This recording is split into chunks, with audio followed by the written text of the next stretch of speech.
নমস্কার, দেখে নিচ্ছি এই মুহূর্তের খবর। পূজার নিমন্ত্রণ খেয়ে সুস্থ অবস্থায় বাড়ি ফেরা হলো না রাজু দাসের। বুধবার সাত সকালে বিশালগড় ধনছড়ির এক বাড়ির উঠোনে রাজু দাসকে অর্ধমৃত অবস্থায় পড়ে থাকতে দেখা যায়। ফায়ার সার্ভিসের কর্মীরা এসে তাকে বিশালগড় হাসপাতালে নিয়ে যায়। রাজু দাসের বাড়ি গৌতমনগর এলাকায়। হাসপাতালে আনার পর স্বাস্থ্যকর্মীরা বুঝতে পারেন তার হাতে এবং পায়ে মারাত্মক আঘাত লেগেছে। আহত যুবক তখন জানায় জনৈক ব্যক্তি তাকে মারধর করেছে। এদিন ভোর 4টা নাগাদ পুজো বাড়ি থেকে ফেরার পথে এই ঘটনা। হামলাকারী নাকি তারই আত্মীয়। তবে কি কারণে রাজুকে এভাবে মারধর করা হয়েছে তা এখনো স্পষ্টভাবে জানা যায়নি। রাজু দাসকে বিশালগড় হাসপাতাল থেকে জিবি হাসপাতালে রেফার করা হয়।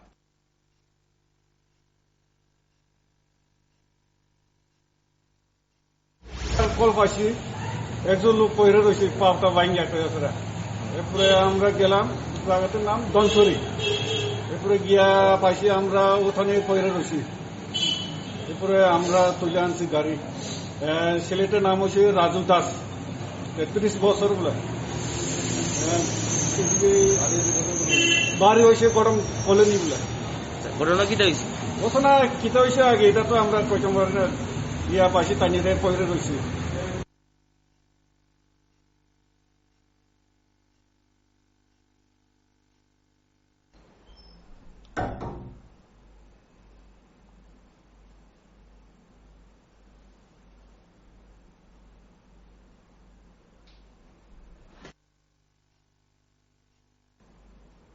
বেশ কয়েক মাস যাবৎ মাফিয়া দৌড়াতে আতঙ্ক ছড়াচ্ছিল উষাবাজার থেকে শুরু করে এয়ারপোর্ট থানার অন্তর্গত বিভিন্ন এলাকায়। মঙ্গলবার রাতে একেবারে পিস্তল উঁচিয়ে খোদ এলাকার সবচেয়ে প্রভাবশালী ক্লাব ভারতরত্ন সংঘের সভাপতির বাড়িতে হামলা এবং ছিনতাই, যা দেখে সাধারণ জনমনে আতঙ্কিত হয়ে পড়েন সবাই। প্রশ্ন ওঠে পুলিশের ভূমিকা নিয়েও। জমি এবং ঠিকাদারি নেগোসিয়েশন মাফিয়াদের তাণ্ডব উষাবাজারে দিন দিন বেড়েই চলেছে। সাধারণ নাগরিকদের পর এবার মাফিয়াদের আক্রমণের শিকার উষাবাজারের ভারতরত্ন সংঘের সম্পাদক প্রত্যুধর চৌধুরী। প্রকাশ্যে পিস্তল উঁচিয়ে ঘরে ঢুকে তাকে মারধর করা হয়েছে। ঘর থেকে 50,000 টাকা সোনার চেইন ছিনিয়ে নিয়ে গেছে 5 নেগোসিয়েশন মাফিয়া। 7 জন আরেকজন আসছিল এখানে, মোট 5 জন। এরপরে এই জিনিসপত্র লন্ডভন্ড করোনা আরম্ভ করছে। না, তারা আইসিল কি কইছে উদ্দেশ্য, মানে তারা কি চাইতেছে? তারা কি চাইতেছে? তারা তো টাকা নিছে, টাকা নিয়ে গেছে। এরপরে কি চাইতেছে? ক্লাব সেক্রেটারি তোর কাছে অনেক টাকা, কাজকর্ম করতেছে। আমি কিচ্ছু করতেছি না, আমি কি করবো কাজকর্ম? আমি কোনো কাজকর্ম করতেছি না। এরপরে বলছে টাকা দেয় কইয়া এই বিছনা পাটি সব উলট ফালট আরম্ভ করে দিছে। আমি এদিকে দাঁড়া গেছি, দাঁড়াই থেকে কইছি আমি কিছু ভালো হইতেছে না, কিন্তু তারা যে এরকম করতেছিস এরকম করতেছে। আমি চিনছি, তারা ভালো নাম জানি না। এরপরে এই যে এখানে ভালো নাম জানি না, এমনিতে তো ডাক নাম অনেকের জানি। আমি চিনছি। এখান থেকে আমার 50,000 টাকা লয়ে গেছে, এটা আমার লোনের টাকা। ঘরের বারান্দা থেকে 2 রাউন্ড পিস্তলের তাজা কার্তুজ উদ্ধার করেছে পুলিশ। এই ঘটনায় এলাকার লোকজন প্রশ্ন তুলতে শুরু করেছেন, কোথায় আছে পুলিশ, কোথায় আইনের শাসন? গত বেশ কয়েকদিন ধরেই উষাবাজার, নতুননগর, দুর্জয়নগর এলাকায় জমি মাফিয়াদের তাণ্ডব বেড়েছে। পিস্তল উঁচিয়ে রাজু শান্তনুরা বাড়ি বাড়ি গিয়ে জোর করে টাকা আদায় করছে বলে অভিযোগ। এয়ারপোর্ট পশ্চিম থানায় তাদের বিরুদ্ধে একাধিক মামলা জমা পড়লেও পুলিশ যেন নিষ্ক্রিয় হয়ে আছে। কাউকে পুলিশ গ্রেপ্তার করতে তোড়জোড় করতে চাইছে না বলে অভিযোগ। এমনকি উষাবাজার ক্লাবের কাছে এই অভিযুক্তদের হরদমি দেখা যায়। এর মধ্যে মঙ্গলবার রাতে নিজেদের বাড়িতে আক্রান্ত হলেন উষাবাজারের সবচেয়ে শক্তিশালী ভারতরত্ন সংঘের সম্পাদক। গত বহু বছরের ভারতরত্ন সংঘের সম্পাদক শুধু নয়, কোন কর্মকর্তার উপর আক্রমণের কথা কেউ শোনেনি, কিন্তু এদিন পিস্তল উঁচিয়ে আক্রমণ করা হয়েছে সম্পাদককে। এই ঘটনায় এয়ারপোর্ট থানায় মামলা করেছেন প্রত্যুধর চৌধুরী। তিনি 5 জনের নাম উল্লেখ করেছেন। এরা হল নারায়ণ সরকার, শান্তনু সরকার, রাজু ঘোষ ওরফে অমিত, অজিত সরকার এবং সুজিত ধর। তাদের বিরুদ্ধে পিস্তল উঁচিয়ে 50,000 টাকা এবং সোনার চেইন ছিনিয়ে নেওয়ার অভিযোগ। বাড়িতে গুলির আওয়াজ প্রতিবেশীরা না পেলেও পুলিশ ঘরের বারান্দায় 2টো তাজা বুলেট উদ্ধার করে। দ্রুত রাজ্য সরকার এবং পুলিশ প্রশাসন শক্ত ব্যবস্থা না নিলে উষাবাজার যে রক্তে লাল হয়ে উঠতে পারে তা নিয়ে আশঙ্কা দেখতে পাচ্ছেন এলাকার সাধারণ নাগরিকরা। PB24। 10 থেকে 15 বছর ধরে বালি মাফিয়ারা নদীর বুক খালি করে দিচ্ছে, কিন্তু তাদের বাধা দেওয়ার মতো কেউই নেই। কৈলাসহরের গৌরনগর পঞ্চায়েতের লোহার ব্রিজের পাশ থেকে বালি উত্তোলন করে লক্ষ লক্ষ টাকা কামাই করছে একাংশ লোকজন। স্থানীয়রা জানান, মাঝে মধ্যে বন কর্মীরা এলাকায় আসেন, কিন্তু তারপরেও তারা কিভাবে বালি উত্তোলন করেন তা তাদের জানা নেই। তাহলে কি বন দপ্তরের সাথে হাত মিলিয়ে নিয়েছে বালি মাফিয়ারা? কারণ বালি উত্তোলনকারীরাই নাকি গ্রামবাসীদের বলছেন ফরেস্টারের সাথে তাদের কথা হয়েছে।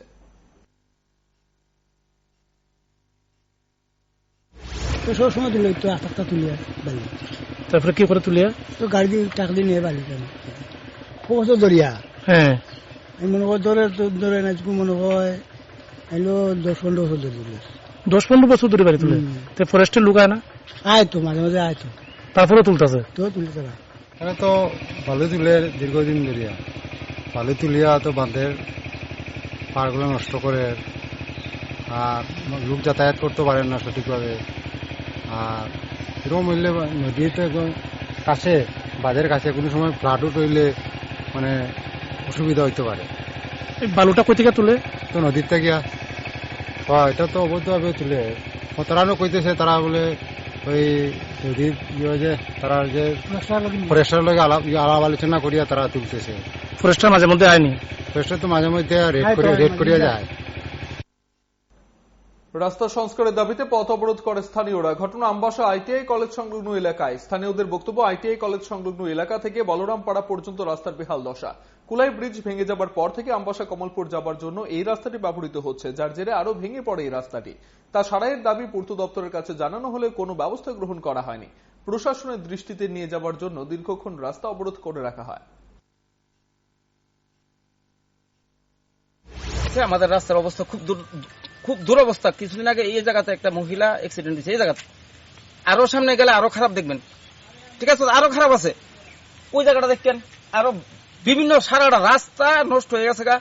12 চাক্কা যা 14 চাক্কা যা হ্যাঁ রাস্তাটা আগে প্রশাসন থেকে এসেরা বা পিডব্লিউ থেকে এসেরা, পিডব্লিউতে আমরা যে সময় গেছি, পিডব্লিউ এক্সিকিউটিভ ইঞ্জিনিয়ার কইছে যে এই রাস্তাটা নাকি এই এসএসসিএল ভারত নির্মাণ কোম্পানির, ঠিক আছে? তো কিন্তু ওখানে কই ভারত নির্মাণ কেউ খুঁজে পাই না। এলাকা আমরা রাস্তা এখানে অবরোধ করছে।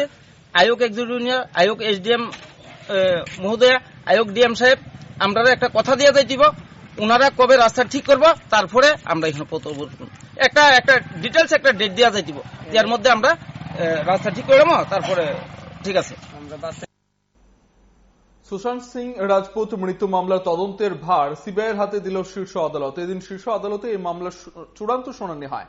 সুশান্তের পরিবার আদালতের কাছে আবেদন করেছিল মামলার সিবিআই তদন্তের জন্য। পাশাপাশি মৃত্যু মামলার মূল অভিযুক্ত রিয়া চক্রবর্তীও পরবর্তী সময়ে জানান সিবিআই তদন্ত হলে তাদের কোনো আপত্তি নেই। মূলত বিহার এবং মহারাষ্ট্র সরকারের মধ্যে তুমুল বিবাদ সৃষ্টি হয় মামলার সিবিআই তদন্ত নিয়ে। মহারাষ্ট্র সরকার মামলার সিবিআই তদন্ত করাতে রাজি হয়নি। এখন শীর্ষ আদালত জানিয়ে দিয়েছে সিবিআই চাইলে নতুন করে এফআইআর দায়ের করতে পারবে।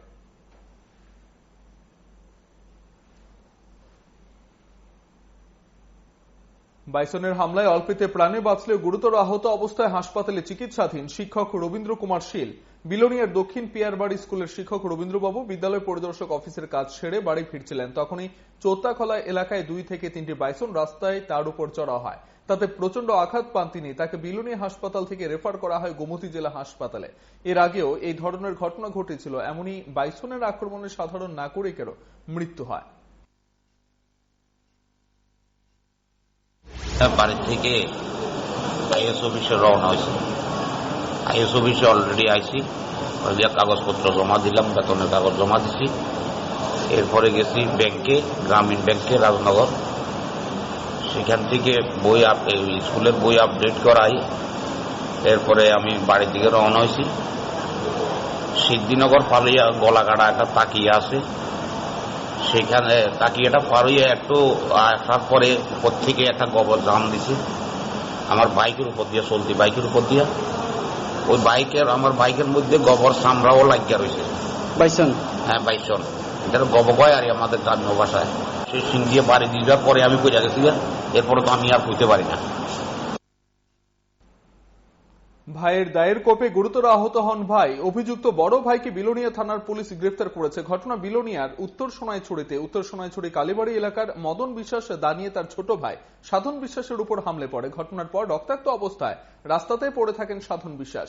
পরে তাকে বিলোনিয়া হাসপাতাল, সেখান থেকে গোমতী জেলা হাসপাতালে রেফার করা হয়। এদিকে তাদের ছোট ভাই দুলাল বিশ্বাস বড় ভাই ও বৌদির বিরুদ্ধে মামলা করেন। গোমতী জেলা হাসপাতাল থেকে রাতেই সাধন বিশ্বাসকে জিবি হাসপাতালে রেফার করা হয়। হচ্ছে আমার বোন জামাইরে কোপ দিয়ে হলার একটি কালীঘরের সামনে। তো আমরা গেলাম কাঞ্চননগর থেকে ধরেন 15 কিলোমিটার 10-15 কিলোমিটার দূরে আমরা বাড়ি গেছি বাইকে, দেখা দেখি 40-50 লোক আছে, অটো নিখোঁজ আছে। তো আমরা অটোর ভিতরে উঠে তাহলে যে অ্যাম্বুলেন্স ডাকে আছে, সেই অ্যাম্বুলেন্স ডাকে আছে, তারপর অ্যাম্বুলেন্স বিলোনিয়া নিচ্ছে, বিলোনিয়া থেকে সেটা আবার রুটি করে তারপরে আমরা কি খুব দিচ্ছে দাদা শুনছেন? কে খুব দিচ্ছে ধরা খাইছে বলে ফোন করছে। কি নাম ওনার? আমার নাম না যে খুব দিচ্ছে তো আমরা তো জানি কি হয় পাতার ভিতরে ধরে রাখছে বলে এরা।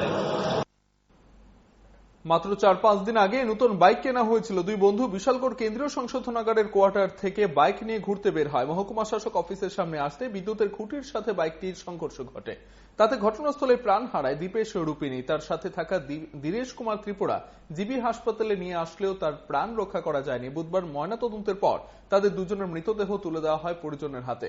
দীরেশ এবং দীপেশের বাবা দুজনেই জেল পুলিশে কর্মরত। তারা কেন্দ্রীয় সংশোধনাগারের কোয়ার্টারে থাকেন।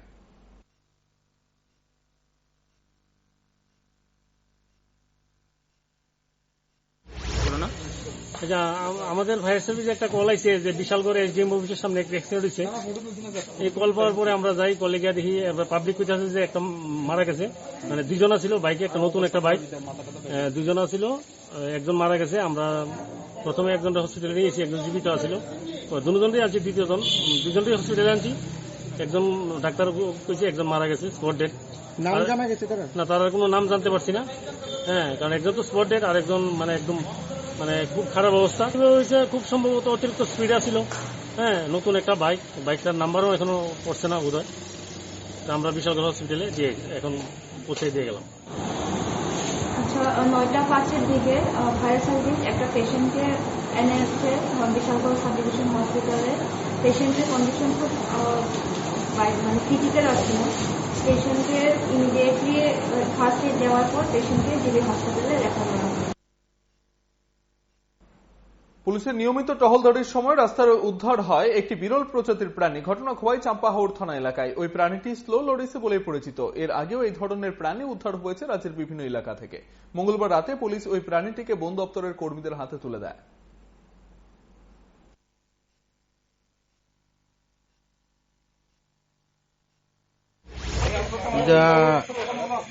আশেপাশে বাড়ি ঘরে সামনে থাকে বেশিরভাগ, কিন্তু বেশি বড় জঙ্গল নাই।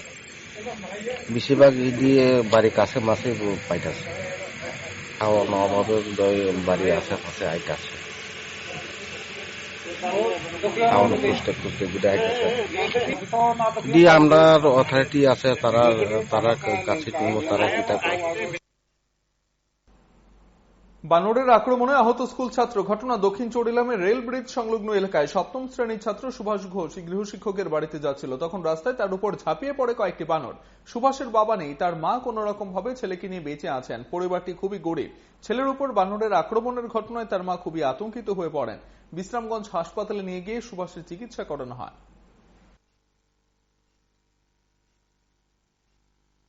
আজকে সকালবেলা প্রাইভেট মাস্টারের বাড়ি যাই তুলেছিল, তারপরে দিয়েছিল, এও যাইতে পারছিল না, প্রায় অর্ধেক রাস্তার মধ্যে বানরে আক্রমণ করে। কোন জায়গায় কামড়াইছে? এই হাতের মধ্যে, তারপরে দিয়েছিল পায়ের মধ্যে। কোন জায়গা যাইতে লইছে? দক্ষিণ জেলাম। আচ্ছা। বিশ্রামগঞ্জে নাবালিকার শরীরে নেশার ইঞ্জেকশন পুশ করে গণধর্ষণের ঘটনা নিয়ে সরব হলেন প্রাক্তন বিধায়ক গোপাল রায়। তিনি মূলত একের পর এক এই ঘটনা নিয়ে ক্ষোভ জানান। বুধবার সাংবাদিক সম্মেলন করে গোপাল রায় বলেন, এদিকে অতিমারি, তার উপর যদি এই ধরনের ঘটনা ঘটতে থাকে তাহলে মানুষ কিভাবে বাঁচবেন।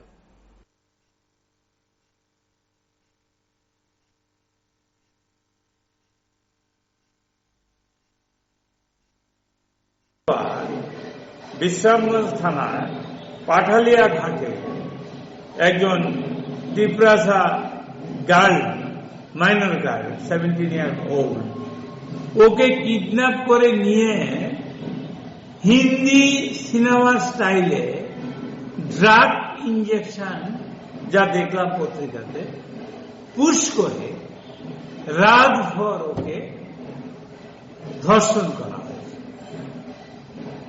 কালকেও বিশ্রামগঞ্জ থানায় পুলিশ অফিসার স্টেটমেন্ট করেছে দে আর ফ্রি, কিন্তু এখন অব্দি সবাইকে গ্রেফতার করতে পারে। এর আগে তেলিয়ামুড়া হয়েছে মাইনর গার্ল, তাও তিপ্রাসা, খোয়াই হয়েছে, বাদারঘাটে হয়েছে একজন। আমি রাজ্য সরকারের কাছে দাবি রাখবো যে এটা এই একদিকে বিশ্বগ্রাসী করোনা ভাইরাস,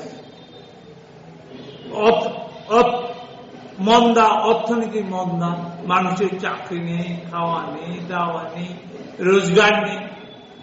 তারপরে যদি এইভাবে পৈশাচী একটা অত্যাচার মেয়েদের উপর চলতে থাকে তাহলে মানুষ কি বলবে? মোহনপুর বিধানসভা কেন্দ্রের পৃথক দুটো স্থানে কয়েকজন সিপিএম নেতা কর্মীর বাড়িতে চলে দুষ্কৃতীর হামলা। মঙ্গলবার রাত আনুমানিক 8টা নাগাদ এই ঘটনায় চাঞ্চল্য ছড়ে পড়ে এলাকা জুড়ে। বেশ কয়েকজন দুষ্কৃতী মুখে কাপড় বেঁধে বাইক নিয়ে চড়া হয় হরিণাখোলা গ্রামের এক বাম কর্মীর বাড়িতে। সেখানে অজিত সরকারকে বেধড়কভাবে মারা হয়। পরে ছেচুড়িয়া এলাকায় অঞ্চল সম্পাদক সঞ্জিত ভট্টাচার্যের দোকানে গিয়ে তাকে টেনে হেঁচড়ে নিয়ে এসে মারধর করে এবং তার বাড়িতেও হামলা চালায়। ছেচুড়িয়াতে আরো দুটো বাড়িতে হামলা করে সেই বাইক বাহিনী। পরে স্থানীয়দের চিৎকারে সবাই ছুটে এলে পালিয়ে যায় দুষ্কৃতীরা। তারা তো লাঠি নিছে, লাঠি এবার বিভিন্ন দেখা গেছে। আমি তো অন্ধকার লাইট নিয়ে নিছে, কিলাইলে আমার তো ধরে সব লোক তো প্রচন্ড লোক আছে, সম্ভব না কোন সব মায়ের যত মায়ের কম ধরে আপনাকে মানে মারধর করছে, মারধর করছে। দোকান গ্লাস সহজ ভাঙছে। কি কারণে এরকম করছে? তারা প্রথম জিগাইছে বড় ভাই কই, আমি তো বড় ভাই কি ব্যবসা করে হয়তো নিতে আইসি বা সব কানা যাচ্ছি না, তখন বাইরে গেছে। তারা আইলে ফোন করলে আইবো বা বন্যালে আইব। আমার কাছে চিন্তা করেন সিপিএম আমাদের কাছে সিপিএম করো, সিপিএম তো করতাম যাই কাজকর্ম করি এরকম সিপিএম আর কি। তারপর সিপিএম বরস কিছু এটা কারণ তো একটাই হইব, আমার তো তারা আমি চিনিও না, কিংবা তার সঙ্গে শত্রু তো নাই। এই রাজনৈতিক কারণ। রাজনৈতিক কারণ বলতে আপনি কোন পার্টির? আমি তো সিপিএম পার্টির এখানে লোকাল সম্পাদক, ছেচুড়িয়া লোকাল কমিটির সম্পাদক আমি। ইদানিং কি আপনি কোনো? ইদানিং আমরা 15 আগস্টের দিন আমরা আমাদের পার্টি অফিসে আমরা ন্যাশনাল ফ্ল্যাগ হোইস্টিং করছি, পাশাপাশি আমাদের পার্টি ফ্ল্যাগ হোইস্টিং করছি। এখানে ভালো লোক জমেছে, প্রায় 60 জনের মতন, 60-65 জনের মতন লোক হয়েছে, ভালো লোক হয়েছে। অথবা এটার জেরি এটা হয়ে পারে। সরকারি উদ্যোগে পালিত হয় মহারাজা বীর বিক্রম কিশোর মানিক্য বাহাদুরের 112তম জন্ম জয়ন্তী। মুখ্যমন্ত্রী বিপ্লব কুমার দেব এবং উপমুখ্যমন্ত্রী জিষ্ণু দেববর্মন উপস্থিত ছিলেন। বুদ্ধ মন্দিরে আয়োজিত অনুষ্ঠানে সামাজিক দূরত্ব মেনে সবাই অংশ নেন। মুখ্যমন্ত্রী বলেন, মহারাজার হাত ধরেই এই বৌদ্ধ মন্দির গড়ে তোলা হয়েছিল। তিনি হিন্দু ধর্মাবলম্বী হলেও সর্বধর্মের প্রতি তিনি আস্থাশীল ছিলেন। মহারাজা বীর বিক্রম কিশোর মানিক্য বাহাদুর সম্পর্কে যতটুকুই বলা হয় তাই কম হবে। এই বৌদ্ধ মন্দির মহারাজার দ্বারাই তৈরি হয়েছিল তৎকালীন সময়।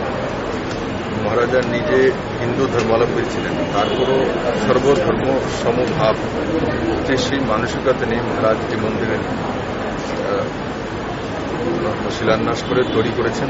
প্রত্যারোপ আজকের দিনে করবো না, আজকে মহান যে আমাদের মহারাজ বীর বিক্রম কিশোর ওনার জন্মদিন, এই দিনে উনি জন্মগ্রহণ করেছেন এই মাটিতে। এই দিনে আমি কারোর করে আরোপ প্রত্যারোপ করবো না, কিন্তু এটা বলবো যে আমরা সৌভাগ্যবান, মাননীয় প্রধানমন্ত্রী নরেন্দ্র ভাই মোদীর নেতৃত্বে এক বিকাশশীল সরকার চলছে। মাননীয় প্রধানমন্ত্রীদের আশীর্বাদে ত্রিপুরাতে বিকট পরিবর্তন হয়েছে, জনতার সরকার। এবং আমি আজকের দিনে এটাই বলবো, উপরওয়ালার যে ঘর দের হয় আন্ধের হয় না, বাস্তব যেটা সেটা আপনি আপ মানুষের সামনে চলে আসে, মানুষ সবকিছু জানে। আধুনিক ত্রিপুরার রূপকার মহারাজা বীর বিক্রম কিশোর মানিক্য বাহাদুরের জন্মদিনটি পালিত হয় বিভিন্ন রাজনৈতিক দলের উদ্যোগে। বিশেষ করে কংগ্রেস এবং বিজেপির উদ্যোগে দলীয় কার্যালয়ের সামনে নেতা নেত্রীরা মহারাজার প্রতিকৃতিতে পুষ্পার্ঘ্য অর্পণ করে শ্রদ্ধা জানান। বিজেপি কার্যালয়ে উপস্থিত ছিলেন দলের প্রদেশ সভাপতি ডাক্তার মানিক দাস সহ অন্যান্য নেতৃত্ব। এদিকে কংগ্রেস কর্মসূচিতে উপস্থিত ছিলেন পিসিসি সভাপতি পীযূষ কান্তি বিশ্বাস।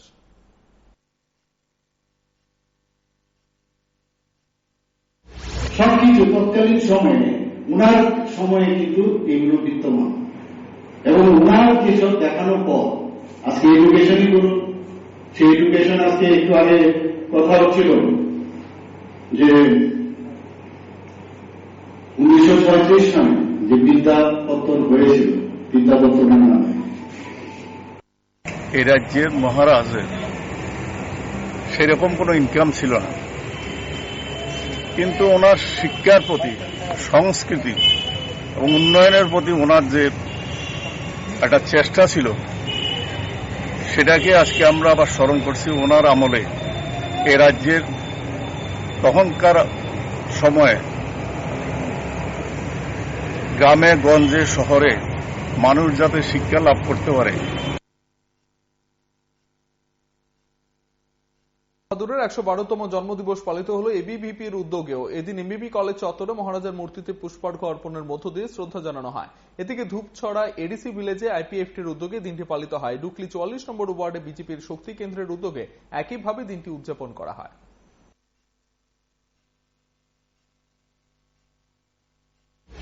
महाराजा वीर विक्रम किशोर माणिक्य के 112वें जन्म दिवस मनाने के लिए यहाँ पर हम एकत्रित हुए हैं, इकट्ठे हुए हैं। उनके इस 112वें जन्म दिवस के त्रिपुरा प्रदेश से आप सभी को हार्दिक शुभकामनाएं, हार्दिक बधाई। आईपीएफटी त्रिपुरा এবং ত্রিপুরার বাইরে এবং আইপিএফটির যত বিভিন্ন ভারতবর্ষের বিভিন্ন যে সমস্ত সংগঠন আছে, আমাদের সংগঠন আছে, সেই সব সংগঠনগুলি আজকের দিনটিকে যথাযোগ্য মর্যাদায় পালন করার সিদ্ধান্ত গ্রহণ করা হয়। তারপর গন্ডাছড়া জনজাতি সেবক সংঘের উদ্যোগে মহারাজা বীর বিক্রম কিশোর মাণিক্য বাহাদুরের জন্মদিবস পালন করা হয়। নারায়ণপুর স্থিত সংগঠনের কার্যালয়ে সমাজসেবী ভূমিকানন্দ রিয়াং প্রদীপ প্রজ্বলনের মধ্য দিয়ে অনুষ্ঠানের সূচনা করেন। পরে কেক কেটে জন্মদিন উদযাপন করেন উপস্থিত সবাই।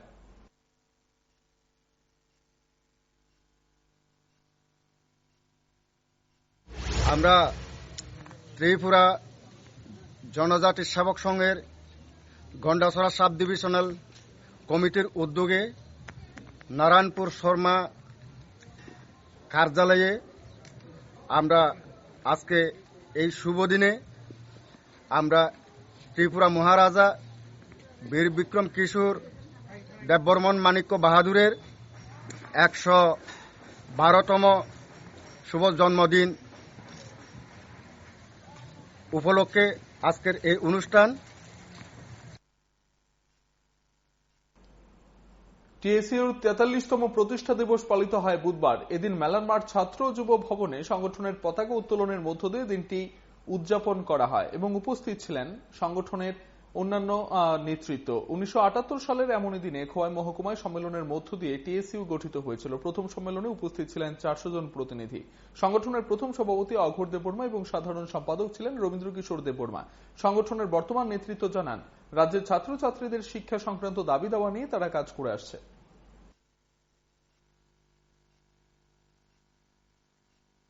মূলত আমাদের ত্রিপুরা রাজ্যের একটা ঐতিহ্যবাহী সংগঠন, একটা আলাদা একটা পরিচিত নামে সংগঠন প্রতিষ্ঠিত হয়েছিল।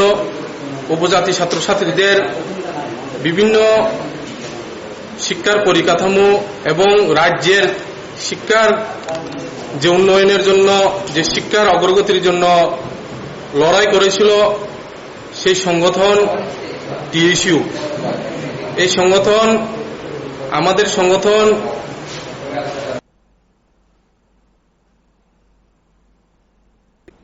এন্টি নার্কোটিক্সের তদন্তকারী দলের গোপন অভিযানে গ্রেপ্তার করা হয় শহরের কুখ্যাত ড্রাগ মাফিয়া রতন সাহাকে। বুধবার শহরের কেন্দ্রস্থল মহারানী তুলসীবতী স্কুলের সামনে থেকে অভিযানকারী দল তাকে গ্রেপ্তার করতে সক্ষম হয়।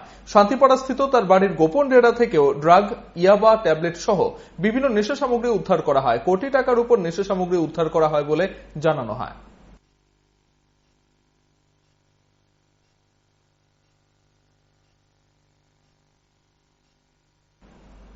অল্পের জন্য ভয়ঙ্কর অগ্নিকাণ্ডের হাত থেকে রক্ষা পেল সোনামুড়ার কোলোবাড়ি বাজার এবং আশপাশ এলাকার বাড়িঘর। সোনামুড়া ফায়ার স্টেশনে দুটো ইঞ্জিন ঘটনাস্থলে গিয়ে আগুন নিয়ন্ত্রণে আনে। এই ঘটনায় একটি মুদি দোকান এবং মিষ্টি দোকান আগুনে ভস্মীভূত হয়। গ্যাসের সিলিন্ডার থেকে আগুনের সূত্রপাত বলে ধারণা স্থানীয়দের।